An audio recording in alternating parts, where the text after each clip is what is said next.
Programang ito ay rated SPG. Striktong patnubay at gabay ng magulang ang kailangan. Maaaring may masiselang tema, lengguwahe, karahasan, sexual, horror o droga na hindi angkop sa mga bata.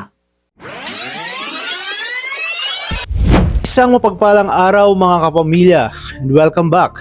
Narito ang mga dapat nating pakaabangan sa FPJ's Batang Quiapo. Pero bago ang lahat, kung bago ka pa lamang sa akin channel, ay baka naman pwedeng makahingi ng isang like, share at subscribe.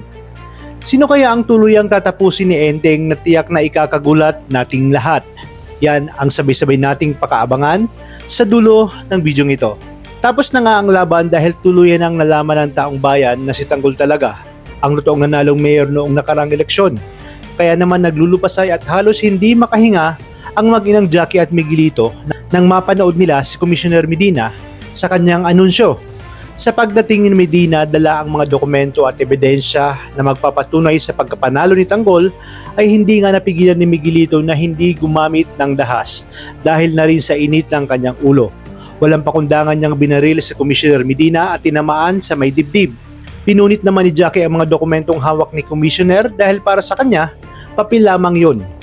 Sa kabilang banda, matapos malusutan ni Tanggol ang mga pulis na nakaabang sa jewelry shop, ay isasagawa na nga ni Enteng ang Plan B dahil napagkasunduan nila ni Rigor na sakaling matakasan ang kanyang kapulisan ay gagawin nga nila ang Plan B kung saan pipilitin ni Enteng na sumama ang buong tropa para maibenta ang mga alahas na kanilang nakulimbat sa jewelry shop. Hindi maipinta ang mukha ni Enteng nang muli siyang makatanggap ng tawag mula kay Rigor para sabihin na kinakailangan makapunta sila sa Buenaventura sa loob ng 1 oras dahil kung hindi ay tutuluyan niya na ang nanay nitong si Aling Mirna. Sama-sama silang pumunta sa lokasyon, ngunit nauna sina Enteng at buong tropa malibang kina Tanggol at Ramon. Bumulaga kina Bulldog ang pagdating ni Rigor at doon tuluyan nilang nakumpirma ang pagtataksil ni Enteng sa kanila.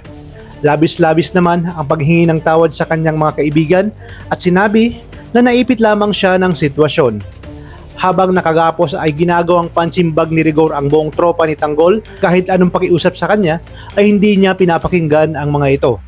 Tapos ito ay pinag-utos ni Rigor kay Enteng na siya daw mismo ang pumatay sa kanyang mga kaibigan. Para sa kanya, mahalaga ang oras at bawat minutong nasasayang ay isang buhay ang mawawala sa kanyang mga kaibigan. Kaya naman wala nang nagawa itong si Enteng at pumikit na lamang habang pinapahirapan ang kanyang mga kaibigan. Sinabi ni Rigor na hanggat hindi dumadating si Tanggol ay mas umiikli ang pagkakataon nilang mabuhay. At dumating na nga sa punto kung saan kinakailangan na ni Enteng na magbawas ng kaibigan. Kaya naman ang si Bulldog na ang susunod ay nagmakaawa ulit siya kay Rigor. Ngunit hindi talaga siya nito pinapakinggan at pinapili niya si Enteng kung buhay ba ni Bulldog o buhay ng kanyang nanay. Ngunit sa isang pambihirang pagkakataon habang nakatalikod si Rigor at nakagapos ang tropa ay dumating nga si Tanggol. Wala doon ang mga asit ni Rigor dahil indusan sila ni Rigor na hanapin ang mag-amang Tanggol at Ramon. Kaya naman walang kaalam-alam si Rigor na nasa likod din na pala si Tanggol. At nang nagbigay na ng hudyat si Rigor ay pumikit na lamang si Enteng. Alam ni Enteng na naroon sa likod si Tanggol.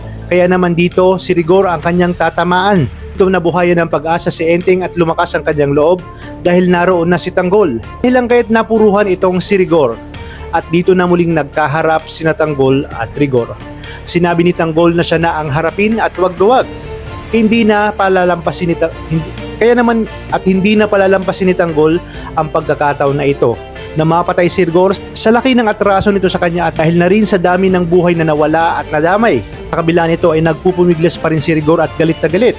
Gustuhin niya mang lumaban ay wala siyang nagawa. Kaya dito hawak na ni Tanggol ang buhay ni Rigor sa huling pagkakataon.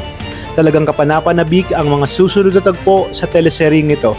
Kaya naman tuloy-tuloy ang pagsubaybay dito lang sa 2nd anibersaryo ng FPJ's Batang Quiapo. Maraming salamat sa inyong panonood at pagpalain tayong lahat, kapamilya.